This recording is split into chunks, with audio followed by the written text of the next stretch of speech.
Dalam waktu kurang dari setengah tahun, kedua belah pihak pasti akan berunding. Aku mengerti, Jizu sudah bertahun-tahun dilanda perang. Perekonomiannya hancur lebur, menjadi tempat miskin yang bahkan tak sudi dilirik oleh klan-klan bangsawan besar. Jika kita membuka jalur perdagangan dari Jizu, sama sekali tidak akan ada yang menyadarinya. Tebakanmu baru setengah benar.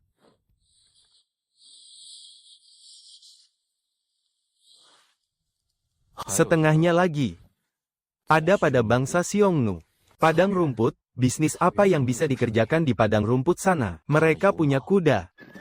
Padang rumput itu kekurangan pasokan garam dan besi.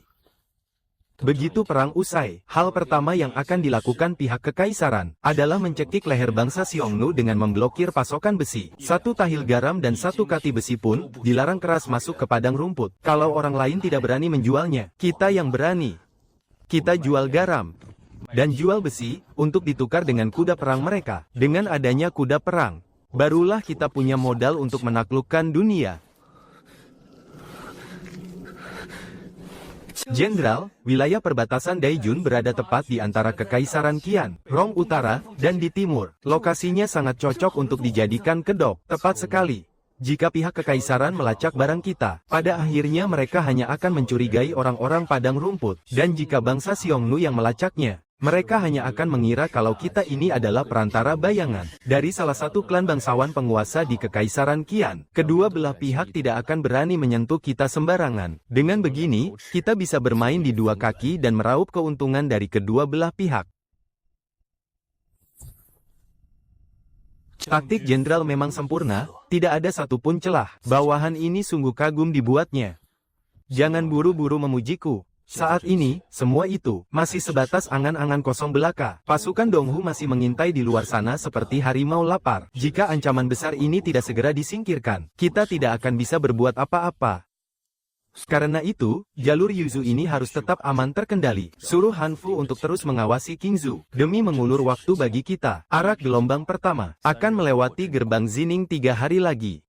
Kau sendiri yang harus memimpinnya ke sana. Baik, Jenderal.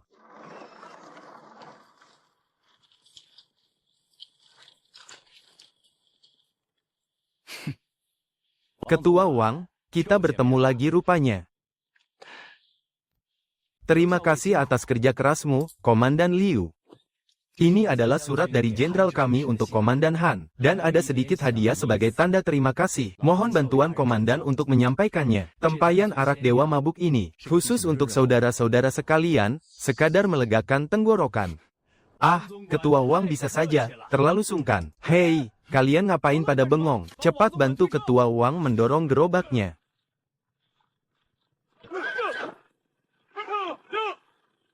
Semoga perjalananmu lancar, Ketua Wang. Terima kasih atas doa baiknya, Komandan Liu. Cih, gaya sekali dia. Padahal cuma tukang jual arak saja. Komandan, wangi arak ini harum sekali.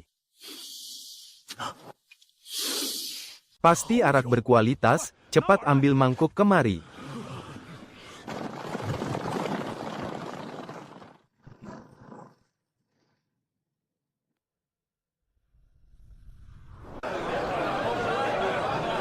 Pelayan, tambah 1 teko arak bakar lagi.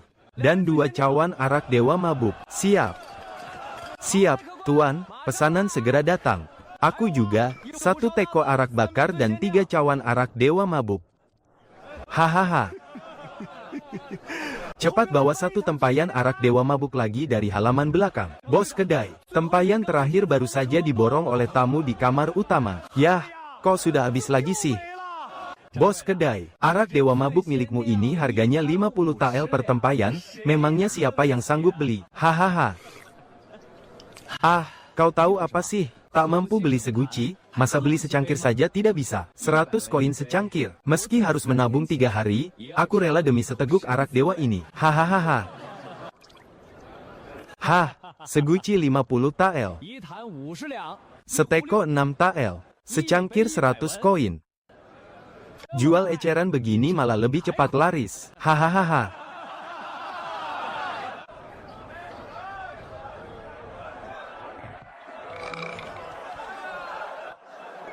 Luar biasa sungguh arak dewa mabuk ini. Benar-benar taktik bisnis yang licik.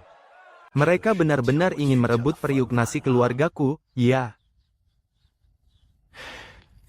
Tuan Besar, inilah arak baru yang dikirim dari wilayah Nanyun.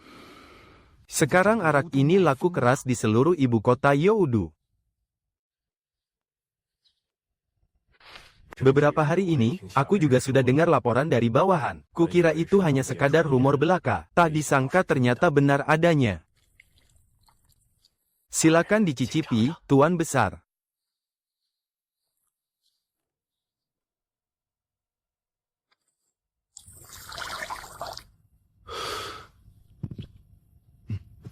Arak yang luar biasa. 10 kali lipat lebih nikmat dari arak merah Early.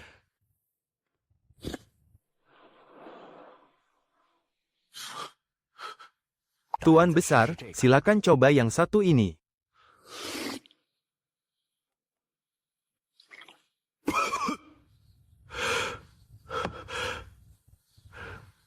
Dari wilayah mana arak ini berasal? Melapor, Tuan Besar. Dari wilayah Nanyun, Nanfeng, dan Helu, muncul bersamaan di 4 wilayah, termasuk wilayah Tianfeng. Masing-masing mengklaim kalau arak ini berasal dari tempat mereka lebih dulu. Kejadian di 4 wilayah ini sungguh mencurigakan. Kirim orang untuk menyelidikinya secara diam-diam. Aku harus tahu siapa sebenarnya yang meracik arak ini, dan dari mana asal pasokannya. Baik, Tuan, setelah ketahuan nanti, apa kita langsung tangkap saja orangnya? Hehe. Tangkap. Untuk apa ditangkap? Gunung emas sebesar ini. Kau malah menyuruhku menyingkirkannya. Tuan Besar sungguh brilian. Tak peduli siapapun kau. Ayam petelur emas ini pasti akan menjadi milikku.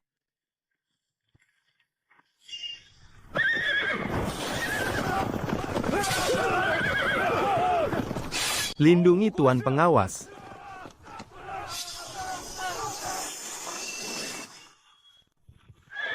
Gerombolan pencari mati yang gila harta ini datang lagi. Saudara-saudara, habisi semuanya. Jangan sisakan satupun yang hidup. Ah.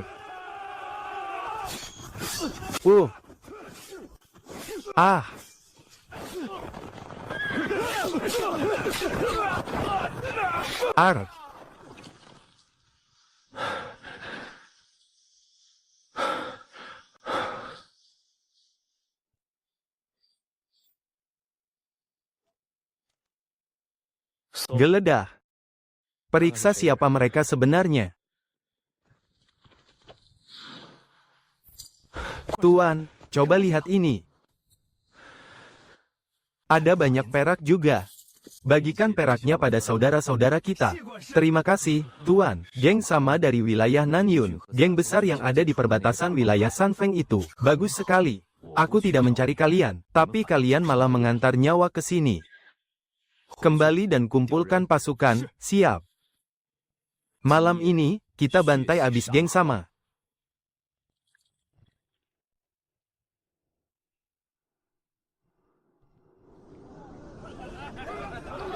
Tuan, pengintai kita sudah kembali. Lapor, Tuan, kondisi markas mereka terlihat biasa saja, tidak ada penjaga tersembunyi, dan tidak ada yang berpatroli. Sebagian besar dari mereka sedang mabuk dan tidur. Benar-benar sekumpulan sampah, bisa-bisanya berani merampok barangku. Semuanya, dengarkan perintahku. Setelah masuk nanti, habisi semua yang berani melawan. Bagi yang menyerah, biarkan hidup. Bawa pergi semua perak, gandum, dan kuda. Setelah selesai, bakar abis markas ini, siap.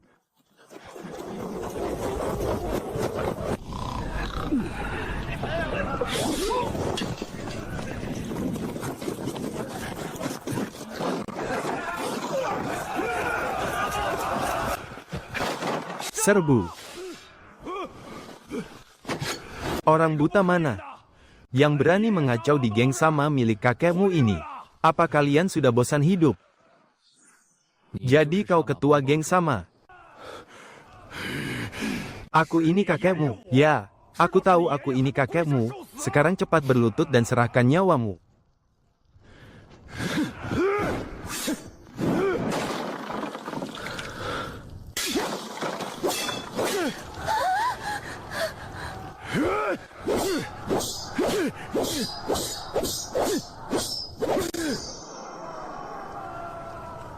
Ar.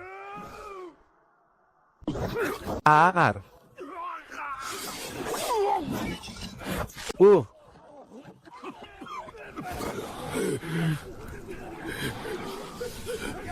Sekarang, kau sudah tahu siapa aku.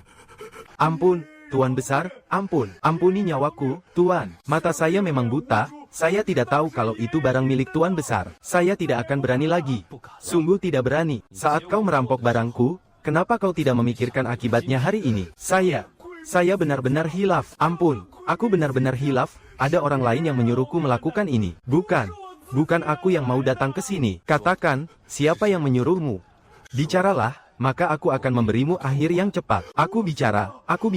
Ini perbuatan keluargaku dari Paviliun Chunfeng. Tuanku yang membayar 100 tael perak, dan menyuruhku membawa kepala Song Jiu padanya. Keluarga Su. Jadi, yang menghadangku di jalan utama sebelumnya juga orang-orang dari keluarga Su. Benar, orang-orang mereka tidak becus, makanya mereka menyewaku. Aku ini cuma kroco yang dibayar untuk bekerja. Tuan, tolong ampuni nyawaku. Selain keluarga Su, siapa lagi? Tidak ada, sungguh tidak ada lagi. Hanya keluarga Su, cuma mereka.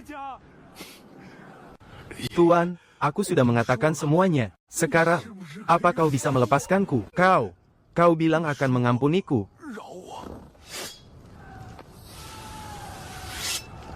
Aku cuma bilang, kalau kau tidak bicara, kau mati. Aku tidak pernah bilang kau akan hidup kalau bicara. Tuan. Kami tidak melihat apa-apa. Tuan, kami berdua bersedia melakukan apa saja. Asalkan Tuan bersedia melepaskan kami. Kami berdua akan melayani Tuan bersama-sama. Iya, benar, Tuan.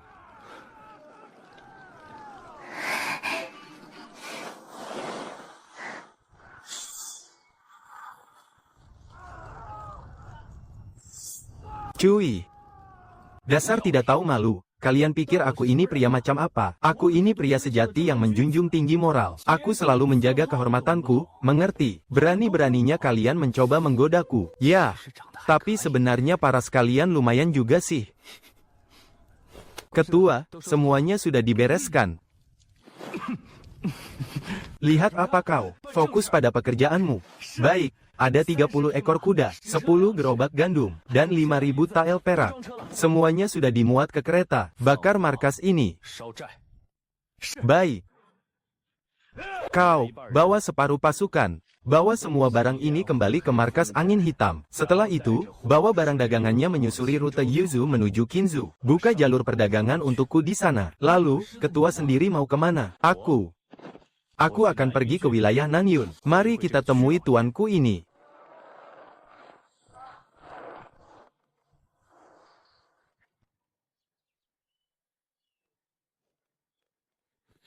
Hormat kami, ketua. Bangunlah semua. Terlalu banyak mata yang mengawasi di kota ini. Tidak perlu sungkan. Kalian berdua, pergi dan selidiki latar belakang keluargaku sampai tuntas. Cari tahu berapa banyak penjaga yang mereka miliki. Siapa saja yang berjaga di malam hari. Dan di kamar mana tuanku itu tidur malam ini.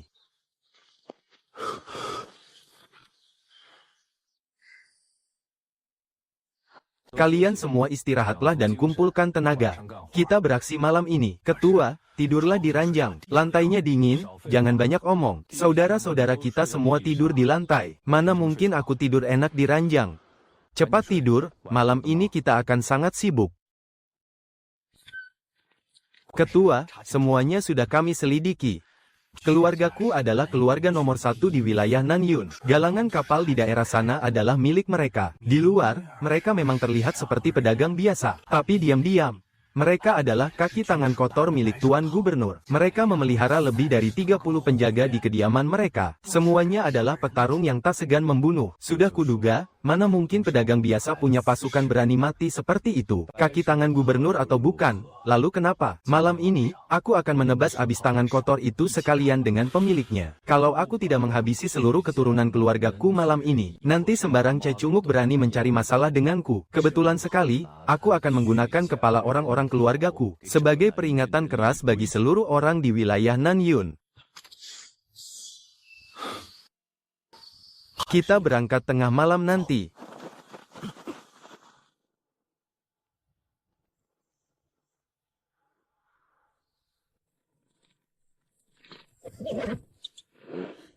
Gadis kecil hari ini sungguh menggairahkan. Begitu sampai di rumah, tuanmu ini akan menghabisinya sampai 300 ronde. Hahaha.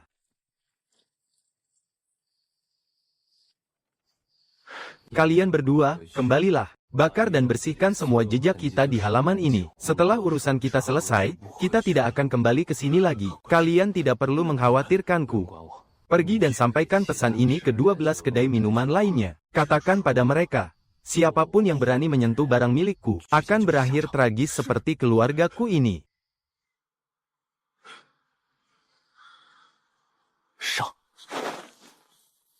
Baik, Ketua.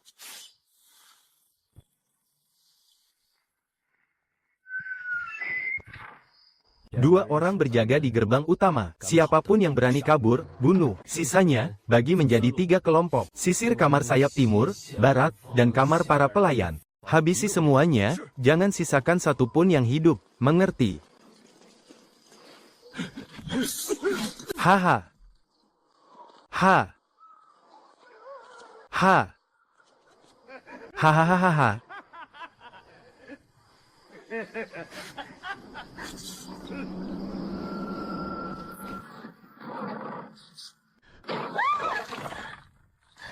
Ada pembunuh. Teriak apa kau? Mana ada pembunuh di sini? Di wilayah Nanyun ini. Siapa yang berani membunuhku? Siapa?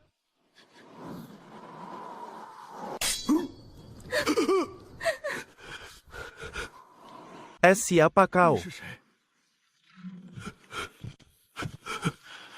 Tuan besarku. Bukankah kau membayar 100 tael perak demi kepalaku, tapi giliran aku yang mengantarkannya sendiri ke depan pintu, kau malah tidak mengenaliku. Kau yang menjual arak Zuixian itu.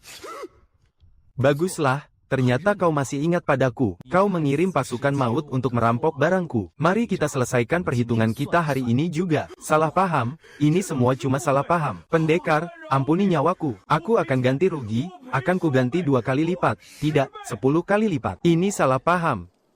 Lebih dari 30 orang saudaraku, nyaris mati di tangan orang-orang suruhanmu. Dan kau masih berani bilang ini salah paham.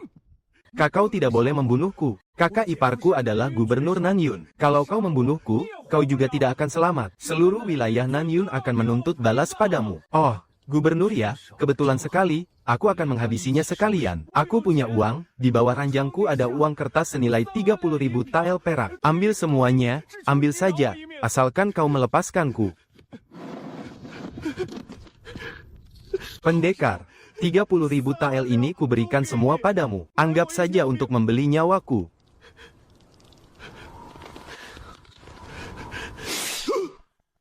Kakau bilang, kau akan melepaskanku. Kapan aku pernah bilang mau melepaskanmu? Uang peraknya aku ambil. Nyawamu, juga aku ambil.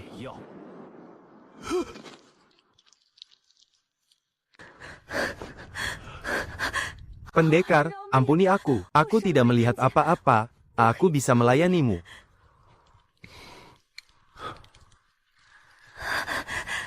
Aku bisa melayanimu. Cih, masih muda kok mau-maunya dengan pria tua bangka. Aku paling benci wanita gila harta sepertimu. Memangnya kau pikir aku ini pria macam apa? Aku ini pendekar sejati yang sangat menjunjung tinggi moral. Bos, semuanya sudah dibersihkan. Tidak ada satupun yang dibiarkan hidup. Ayo, kita mundur. Seluruh keluarga Su telah dibantai habis. Kepung semuanya. Jangan biarkan si pembunuh lolos.